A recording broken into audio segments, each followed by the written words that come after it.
ஒரு அழகான வீட்டில் அன்பான அம்மா பூனையும் அவள் 4 குட்டி புலிகளும் வாழ்ந்தார்கள். ஒவ்வொரு காலையிலும் சூரியன் மெதுவாக வெளிச்சம் தர அவர்கள் மகிழ்ச்சியுடன் எழுந்தார்கள். அம்மா பூனை தன் குட்டிகளை ஒரு சிறிய குளத்தில் குளிக்க வைப்பாள். நீரில் விளையாடும் அந்த குட்டிகளின் சிரிப்பு வீட்டை முழுவதும் இனிமையால் நிரப்பும். குளித்த பின் அவர்கள் அனைவருக்கும் அழகான நிற ஆடைகள் அணிவிப்பாள். சிவப்பு, மஞ்சள், நீலம், பச்சை. அவர்கள் எல்லோரும் சிறிய வீரர்களைப் போல தோன்றுவார்கள்.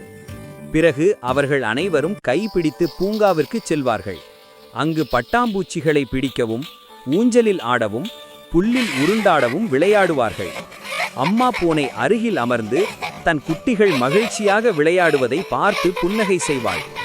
மாலை நேரம் வரும்போது அவர்கள் மெதுவாக வீடு திரும்புவார்கள்.